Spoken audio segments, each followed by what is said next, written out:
Hi guys, this is Anish here. In this tutorial, I'm going to be showing you how to model this low poly tree. Keep in mind these tutorials will be very specific, so I'm going to show you one by one how I made this scene and how my team organizes everything. Okay, so first things first is we need to go ahead and get some inspiration for our low poly tree. So our team has set up this website where we post things and we post whatever inspiration we have. So if we have inspiration, we just post here. So for example, this tree, this city, or whatever, we have some inspiration. So yeah, I think my tree closely resembles the trees in this. So let's go ahead and get started. Okay, let's go ahead and start with the cube.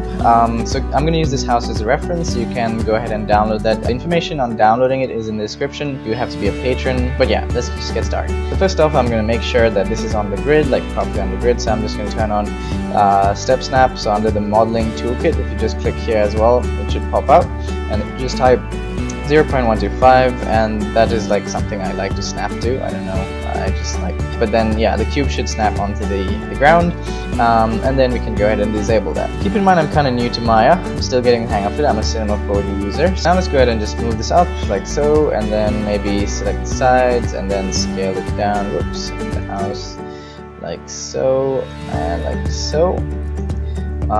Then actually let's move this down a little bit, and then we'll extrude this. So click extrude. So this thing right here, it should add some topologies when we drag it out and stuff. So now we can go ahead and grab the edges and maybe add some things like a rotation in, and then oh, I have rotation snap on, so just disable that.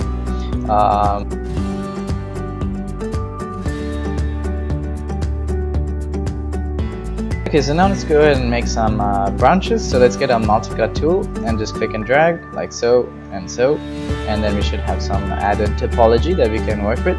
So now let's go back to face mode and let's start modeling again.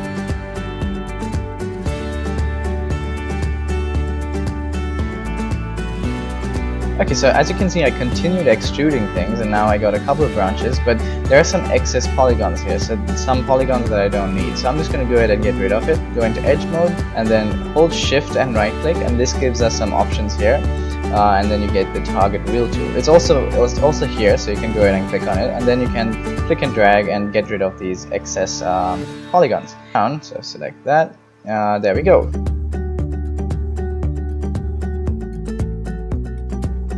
Okay, so there's another tool that you should be aware of. So that's basically the soft selection tool. So if I go ahead and double click on one of our move tools or rotate tools, we get this soft selection thing. So if I now select some vertices, you can see it sort of defines a radius, and then when you move around things, it's gonna like make it all smooth when you're moving stuff around.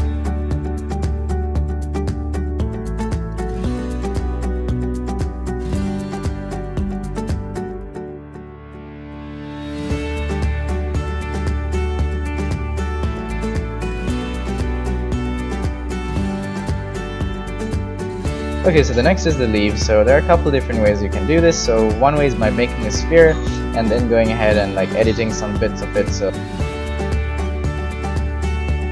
and then we go into let's go in object mode, and then make sure in modeling, then mesh, and then click on triangulate, and then we can go ahead and click on this thing called reduce, which reduces the polygon count. And then as you can see, when I just increase this, you can see it's becoming lower and lower poly, and then you can just go ahead and get to the amount you like about there, or actually a little more. And the thing is, it's now trying to smooth itself out because it was originally a sphere, right? So you can just go ahead and click on it, and then click on mesh display, and then change it to hard edge, and then it becomes like a low poly look. So now we can go ahead and make more tweaks that we want.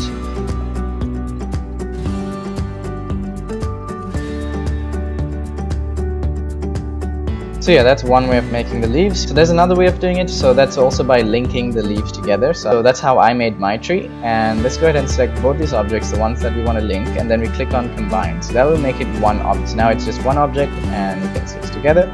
So now we can go ahead and delete the faces that we want to link. So make sure it's the same amount of faces. So if it's a triangle with 3 edges, 3 vertexes, make sure you link it to that. And if you're missing vertexes or something, or you need to add, you can go ahead and add it using the knife tool. And then if you need to reduce things, you can get a target wheel tool and reduce it to like a 3-faced element. And yeah, so with the target wheel tool, you can go ahead and link things together like so. It's a super awesome tool. And yeah, how I made up my leaves is I went ahead and created a new platonic solid, And then I changed this to an icosahedron, which is somewhere here. There we go, icosahedron. And then I went ahead and made it hard edged, and then we can now move it here. And then I just tweaked it a little.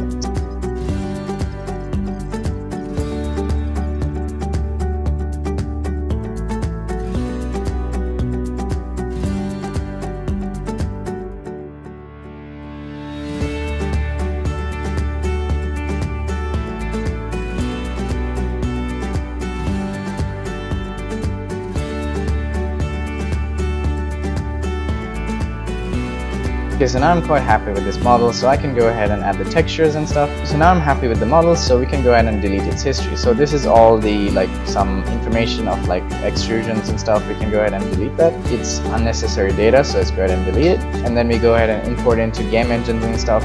It would have some issues, so that's why we would have to delete the history of it. And now this tree has very minimal data that we can work with, and also it's less laggy in the viewport. Sometimes with a lot of data on the mesh, it tends to lag the viewport. Now let's go ahead and add the texture. So nothing fancy, let's just go ahead and create a new texture, a Lambert, and now it should pop up in our channel here. Lambert, we can name it leaves, like so, and then we can go ahead and add a green color.